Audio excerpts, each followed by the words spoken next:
நாமம் மேம்படுவதாக. நேரம் சொன்னது மாதிரி ரொம்ப கம்மியாக இருக்குது. நேர வசனத்துக்கே போகலாம். 1 கொரிந்தியர் 6வது அதிகாரம் 12வது வசனம். 1 கொரிந்தியர் புஸ்தகம் 6வது அதிகாரம் 12வது வசனம். நான் ஒரு தடவை மைக்கில் வாசிக்கிறேன். எல்லாவற்றையும் அனுபவிக்க எனக்கு அதிகாரம் உண்டு, ஆகிலும் எல்லாம் தகுதியாயிராது. எல்லாவற்றையும் அனுபவிக்க எனக்கு அதிகாரம் உண்டு, ஆகிலும் ஒன்றுக்கும் அடிமைப்பட மாட்டேன். இங்கே அப்போஸ்தலனாகிய பவுல் இந்த வார்த்தையை சொல்லக்கூடியதை நான் பார்க்க முடியும். நாமெல்லாம் யார் அப்படின்னா, நாம் தேவனுடைய பிள்ளைகள். தேவனுடைய பிள்ளைகள் அப்படின்னா, தேவனுடைய பிள்ளைகளுக்குன்னு சில வரைமுறைகள் இருக்குது. தேவனுடைய பிள்ளைகள் இதை தான் செய்யணும், இதெல்லாம் செய்யக்கூடாதுன்னு சொல்லி ஒரு சில வரைமுறைகள் இருக்குது. அதை தான் நம்ம செய்யணும். இங்கே நான் வாசிக்கும் பொழுது அப்போஸ்தலனாகிய பவுல் ரொம்ப தெளிவாக இந்த வார்த்தையை சொல்லுகிறதை நான் பார்க்க முடியும். நான் இந்த வசனத்தை வாசிக்கும் பொழுது எங்கெல்லாம் எனக்குன்னு எழுதியிருக்கோ அந்த இடத்துல என்னுடைய பேரை போட்டுக்குவேன். நீங்களும் வாசிக்கும்போது உங்கள் பேரை போட்டு நீங்கள் வாசிங்கன்னா நல்லாயிருக்கும். ஒரு தடவை வாசிக்கலாமா? எல்லாவற்றையும் அனுபவிக்க ரூஃபஸுக்கு அதிகாரம் உண்டு, ஆகிலும் எல்லாம் எனக்கு தகுதியாயிராது. எல்லாவற்றையும் அனுபவிக்க ரூஃபஸுக்கு அதிகாரம் உண்டு, ஆகிலும் ரூஃபஸ் ஒன்றுக்கும் அடிமைப்பட மாட்டான். அதே மாதிரி நீங்களும் உங்கள் பேரை போட்டு நீங்கள் வாசிக்கோங்க. இது நமக்கு கண்டிப்பாக ஒரு உற்சாகமான ஒரு வசனமாகத்தான் இருக்கும். காரணம் என்ன அப்படின்னா, ஒரு மனுஷனுக்கு எல்லா விதமான அதிகாரம் இருந்தும் அவன் என்ன பண்ணக்கூடாதான், சில விஷயங்கள் பண்ணக்கூடாது. ஒருவேளை பணம் இருக்கலாம், ஒருவேளை பலம் இருக்கலாம், நல்ல அறிவு இருக்கலாம், அதெல்லாம் இருந்தும் ஆனால் சில விஷயங்கள் செய்யக்கூடாது அப்படின்னா செய்யக்கூடாது.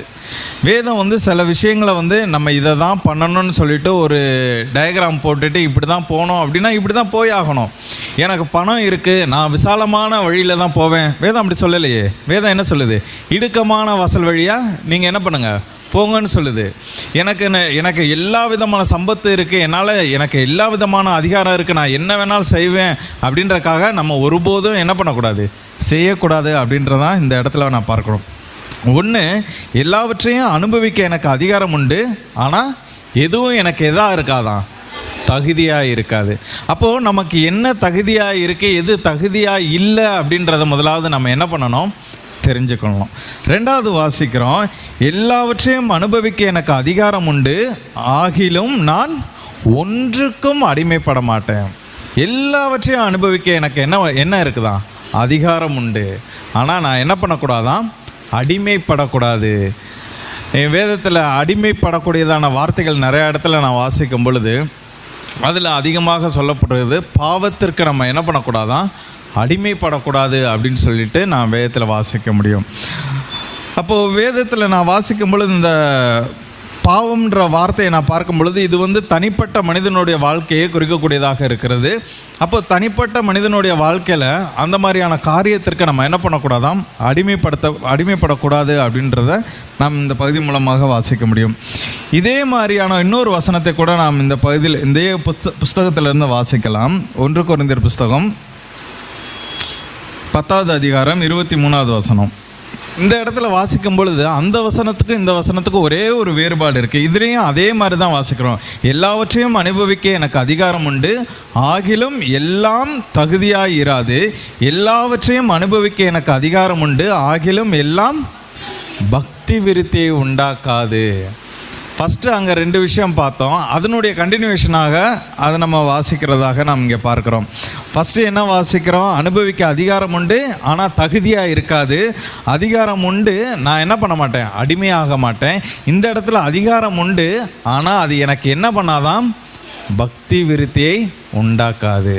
அப்போ முதலாவது நம்ம யாருன்னு நம்ம தெரிஞ்சுக்கிட்டோம் அப்படின்னா இந்த வார்த்தைகள் எல்லாமே நம்ம சரியான நிலைமையில் கடைபிடிப்போன்றதில் எந்த விதமான சந்தேகமே கிடையாது. அப்போது நம்மளுடைய செயலாக இருக்கட்டும், நம்முடைய சொல்லாக இருக்கட்டும், என்ன காரியங்கள் நம்ம செஞ்சாலும் சரி அதில் எல்லாமே என்ன இருக்கணுமா, பக்தி விருத்தியை ஏதுவாக்கக்கூடிய நிலைமையில், பக்தி விருத்தியை அதிகமாக்கக்கூடிய நிலைமையில் காரியங்களை நாம் செய்ய வேண்டியது மிகவும் அவசியமாக இருக்கிறது. நான் வந்து ஞாயிற்றுக்கிழமை வந்து ஆண்டவருக்கு பிரியம் இல்லாமல் ஆண்டவருடைய விருப்பத்திற்கு மாறாக சில விஷயத்தை நான் செய்யும் பொழுது அது நமக்கு பக்தி விருத்தி உண்டாக்குமா அப்படின்னா உண்டாக்காது. அப்போ நம்ம என்ன பண்ணணும் அப்படின்னா ஆண்டவருக்கு முதலாவது முக்கியத்துவத்தை கொடுத்துட்டு மற்ற காரியத்தெல்லாம் நம்ம லேட்டராக நம்ம செய்ய வேண்டியது மிகவும் அவசியமாக இருக்குது. அப்படி நம்ம செய்யும் பொழுது ஆட்டோமேட்டிக்காக என்ன ஆகுமா, பக்தி விருத்தி உண்டாகும். அப்போ 3 காரியங்கள். ஒன்று, நான் என்ன பண்ண மாட்டேன், ஃபஸ்ட்டு என்ன வாச்சோம், அடிமைப்பட மாட்டேன். ஃபஸ்ட்டு தகுதியாக இருக்காது. 2வது அடிமைப்பட மாட்டேன். 3வது பக்தி விருத்தி உண்டாக்காது என்று சொல்லி நான் வாசிக்கிறேன். அப்போ இந்த 3 காரியத்தையும் நம்ம மனசில் வைக்க வேண்டியது அவசியம். அப்போ நான் ஃபஸ்ட்டே சொன்னது மாதிரி ஒரு கிறிஸ்தவனுக்கு சில வரைமுறைகள் இருக்குது, அதன்படி செய்ய வேண்டியது மிகவும் அவசியமாக இருக்கிறது. இதே அதிகாரத்தில் 9வது அதிகாரம் 1 கொரிந்தியர் புஸ்தகம் 9வது அதிகாரம் அதனுடைய 24வது வசனத்திலிருந்து வாசிக்கும் போது அங்கே ஒரு விஷயத்தை வாசிக்கிறோம். 24, 25, 26 இங்கே நான் வாசிக்கும் பொழுது பந்தயத்திற்கு போராடுகிற யாவரும் எல்லாவற்றிலையும் எப்படி இருப்பார்களாம், இச்சை அடக்கமாக இருப்பாங்க. இப்போ ஒரு மாரத்தான் ரேஸுக்கு ஒருத்தர் போகிறதுக்கு ரெடியாக இருக்கிறாரு அப்படின்னா தனக்கு கிடைக்கிற எல்லாத்தையும் சாப்பிட்டுட்டு அப்படியே பல்க் ஆகிட்டா போவார் கிடையாது. அவர் எவ்வளோ தூரம் தன்னுடைய உடம்பை வந்து ஃபிட்டாக வைக்கணுமோ அதுக்கேற்ற மாதிரியான ஆகாரத்தை அவர் எடுப்பார். ஒரு ட்ரெயினர்கிட்ட போயிட்டு தன்னைத்தானே ட்ரெயின் பண்ணிக்குவார், டெய்லி ப்ராக்டிஸ் பண்ணுவார். அப்படி போகும்போது தான் அவருக்கு என்ன கிடைக்குமா, வெற்றி கிடைக்கும். இல்லைன்னா அவருக்கு என்ன கிடைக்காது, வெற்றி கிடைக்காது. அதனால தான் நான் இங்கே வாசிக்கிறோம், பந்தய சாலையில் ஓடுகிறவர்கள் எல்லாரும் ஓடுவார்கள், ஒருவனே பந்தயத்தை ஓடுவான், நீங்கள் பெற்றுக்கொள்ளத்தக்கதாக ஓடுங்கள். நாமும் ஒரு பந்தயத்தில் ஓடுறோம், கிறிஸ்துவை நோக்கி ஓடுறோம், பரலோக ராஜ்யத்தை நோக்கி நம்ம ஓடுறோம் அப்படின்னா நாமளும் சில விஷயத்தை செய்ய வேண்டியது அவசியமாக இருக்கிறது.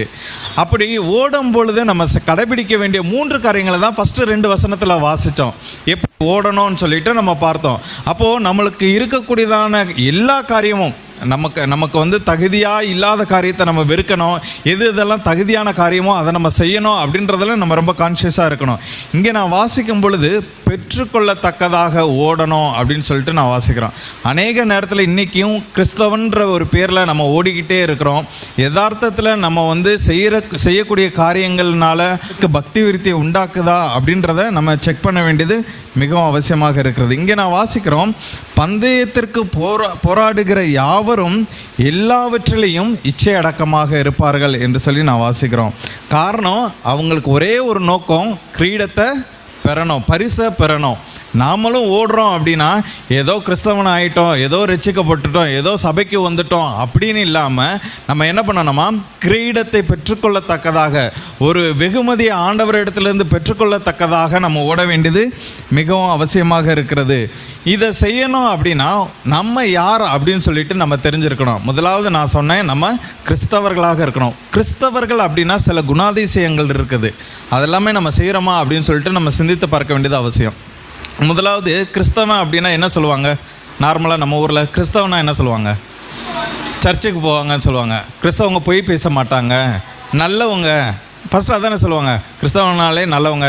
ஆனால் இப்போல்லாம் பார்த்தோம் அப்படின்னா ஐயோ அவனா அப்படின்னு சொல்லிட்டு அப்படிப்பட்ட ஒரு நிலைமை கிறிஸ்தவனுடைய மத்தியில் இருக்கிறத நான் பார்க்க முடியும். அப்போது கிறிஸ்தவங்க அப்படின்னா ஒரு சில க்ரைட்டீரியா வந்து வேதத்தில் நம்ம பார்க்க முடியும். முதலாவது நாம் வாசிக்கலாம், யோவான் சுவிசேஷம் 13வது அதிகாரம் 34-35 இப்படியாக நான் வாசிக்கிறோம்.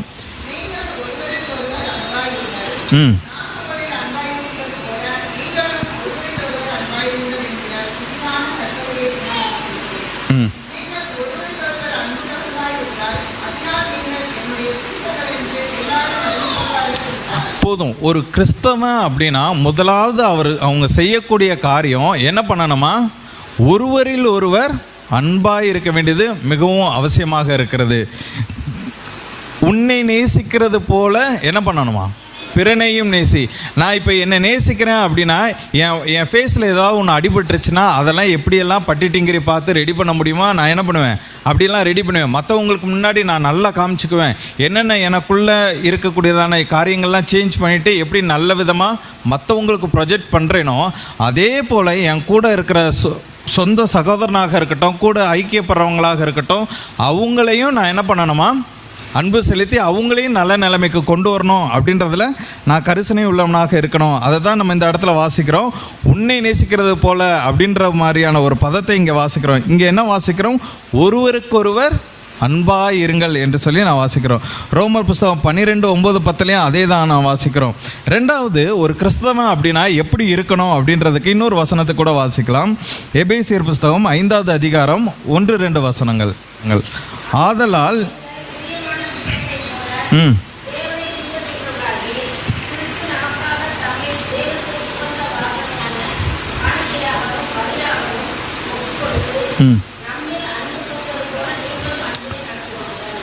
முதலாவது நம்ம ஒருவருக்கொருவர் என்ன பண்ணணுமா? அன்பு செலுத்தணும். ரெண்டாவது, அன்பிலே நடக்கணும் அப்படின்னு சொல்லிட்டு நான் பார்க்க முடியும். அப்போது இந்த அன்பு எதற்காக அப்படின்னு சொல்லிட்டு நான் வாசிக்கும் பொழுது, அன்பு தான் பிரதானம். வேதத்தில் நான் வாசிக்கும் பொழுது அன்பில்லாதவன் தேவனை அறியான் என்று சொல்லி நான் வாசிக்க முடியும். இந்த அன்பை குறித்து நான் வாசிக்கும் பொழுது வேதத்திலே அதிகமான அன்பை பற்றி சொல்லக்கூடிய ஒரு பகுதி அப்படின்னு பார்த்தோன்னா என்ன பகுதி? 1 கொரிந்தியர் 13. அந்த 1 கொரிந்தியர் 13வது அதிகாரத்தில் நீங்கள் வாசிங்க அப்படின்னா அந்த அன்பினுடைய மேன்மையை குறித்தெல்லாம் பார்க்க முடியும். அதில் ஒரு சில காரியங்களை நான் வாசிக்கிறேன் பாருங்களேன்.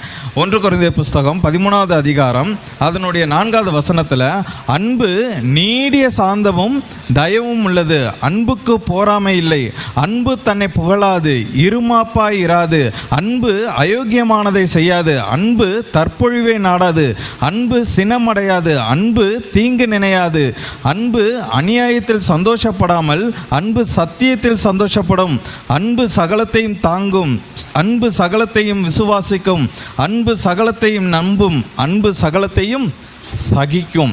அப்போது ஏன் வேத வசனம் இவ்வளோ தெளிவாக இவ்வளோ தூரம் அழுத்தமாக அன்பு செலுத்துங்க, ஒருவர் நேசிங்க அப்படின்னு சொல்லுவதற்கு காரணத்துக்கு பின்னாடி என்னென்னலாம் இருக்கும் பாருங்கள். நம்ம சாதாரணமாக சொல்லிடுறோம், நீ என்ன பண்ணுங்க, உங்கள் சகோதரனை நேசிங்க.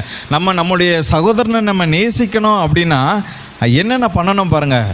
நீடிய சாந்தம் உள்ளவர்களாக இருக்கணும். நம்முடைய சகோதரன் தான் சில நேரத்தில் என்ன பண்ணுவார்? நம்மளை கோபப்படுத்துவார், நம்மளை காயப்படுத்துவார். அந்த மாதிரி நேரத்திலலாம் நம்ம எப்படி இருக்கணுமா?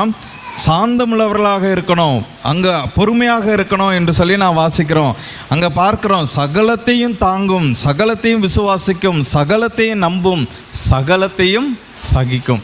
அப்போது ஒரு மனுஷனை நம்ம நேசிக்கணும் அப்படின்னா இதெல்லாம் செஞ்சாதான் நம்ம என்ன பண்ண முடியும்? நேசிக்கவே முடியும். இதை செய்கிறதுக்கு நமக்கு பொறுமை இருக்கா அப்படின்னா சந்தேகம்தான். அப்படி பொறுமையாக இருந்து செய்யணும் தான் வேதம் நமக்கு சொல்லியிருக்கிறது. சில நேரத்தில் பார்த்தீங்க அப்படின்னா இதெல்லாம் நம்மகிட்ட இல்லையோ அதை தான் வேத வசனம் நம்மளை சொல்லியிருக்குது. நீங்கள் உதாரணத்துக்கு எல்லாத்துக்கும் தெரிஞ்ச ஒரு வார்த்தை அப்படின்னா, மனைவிகளே உங்கள் புருஷர்களுக்கு கீழ்ப்படியுங்கள். ஏன் அதை சொல்லியிருக்கு அப்படின்னா, மனைவிகளுக்கு கீழ்ப்படுகிற ஒரு இது கிடையாது. அதனால தான் வேதம் என்ன சொல்லியிருக்கு? கீழ்ப்படினோம். அதே இது புருஷர்கள்ட்ட என்ன சொல்லியிருக்கு? உங்கள் மனைவிகளிடத்தில் அன்பு செலுத்துங்க. புருஷர்களுக்கு யதார்த்தத்தில் அன்பு செலுத்த தெரியாது. அதனால தான் என்ன ஆண்டவர் பர்டிகுலராக என்ன பண்ணுறாரு? நீங்கள் என்ன பண்ணணும்? அன்பு செலுத்துங்க. இது வேதம் சொல்லியிருக்கிறது. ஏன் வேதம் சொல்லுது அப்படின்னா, இதெல்லாமே நம்ம செய்யாததுனால தான் செய்ய சொல்லியிருக்கிறது. அதனால் நம்ம இந்த காரியங்களை சரிவர செய்ய வேண்டியது மிகவும் அவசியமாக இருக்கிறது. அப்போது நம்ம என்னென்ன பண்ணணுமா? முதலாவது, ஒருவருக்கு ஒருவர் நேசிக்கணும். ரெண்டாவது, அன்பிலே நடக்கணும். மூன்றாவது, 1 யோவான் 2வது அதிகாரம் 3வது வசனத்தில் நான் வாசிக்கிறோம், இப்படியாக வாசிக்கிறோம், அவரை அறிந்திருக்கிறவன் அவருடைய கற்பனைகளை கை கொள்ளாமல் போனால் பொய்யனாக இருக்கிறான். அப்போது ஒரு விசுவாசி, ஒரு கிறிஸ்தவன், ஒரு பரிசுத்தவான் அப்படின்னு சொல்லக்கூடிய ஒரு நபர் என்ன பண்ணணும் அப்படின்னா, ஆண்டவர் நமக்கு என்னென்ன கட்டளைகள் கொடுத்துருக்கிறாரோ அதற்கு என்ன பண்ணணுமா? கீழ்ப்படியணும். அப்படிப்பட்டவங்க தான் யாரா? தேவனுடைய பிள்ளைகள், விசுவாசிகள் அப்படின்னு சொல்லிட்டு நான் வாசிக்க முடியும். வேறு என்ன பண்ணலாம்? ஒரு கிறிஸ்தவன் அதுக்கு அடுத்த லெவலில் என்ன பண்ணலாம் அப்படின்னா, ஆவிக்குரிய நிலைமையில் அவன் முன்னேறணும். மற்றவங்களுக்கு ஆண்டவரை குறித்து அறிவிக்க வேண்டியது ஒரு கிறிஸ்தவன் மேலே உள்ள கடமையாக இருக்கிறது. இன்றைக்குள்ள கிறிஸ்தவத்தை நான் சொல்கிறேன். நம்மளுடைய வீட்டிலேயே நீங்கள் எடுத்து பாருங்களேன். நம்ம டிவியில் நம்ம டெய்லி டிவி பார்க்குறோம். அதில் எவ்வளோ நேரம் ஆவிக்குரிய காரியங்கள் ஓடுது? சினிமா பாட்டு எவ்வளோ நேரம் ஓடுது? கிறிஸ்தவ பாட்டு எவ்வளோ நேரம் ஓடுது அப்படின்னு பார்த்தோன்னா, நம்ம ஆண்டவருக்கு முக்கியத்துவம் கொடுக்குறதுன்றது ரொம்ப கம்மியாக போயிட்டே இருக்குது. நம்ம என்ன பண்ணிகிட்டு இருக்கிறோம் அப்படின்னா, வஞ்சிக்கப்பட்டு இருக்கிறோம். இதெல்லாம் என்ன ஆகாதான்? நமக்கு பக்தி விருத்தியை என்ன பண்ணாதான்?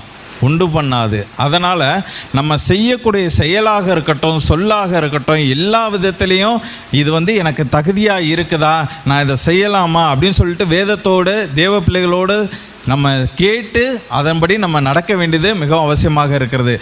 கடைசியாக என்ன இதிலேருந்து நம்ம புரிஞ்சுக்கிறோம் அப்படின்னா, நம்ம செய்யக்கூடிய செயலில் ஆண்டவர் மகிமைப்படுறாரா, ஆண்டவருக்கு அது பிரியமாக இருக்கிறதா, இது என்னுடைய வாழ்க்கையில் பக்தி விருத்தி உண்டாக்குமா அப்படின்ற ஒரு நிலைமையில் நம்ம யோசித்து பார்ப்போம். அதை ஆண்டவருடைய கட்டளைக்கு கீழ்ப்படிந்து அதன்படி நடக்க ஆண்டவர் தாமே நமக்கு உதவி செய்வாராக. கர்த்தருடைய நாமம் மேம்படுவதாக. ஆமென்.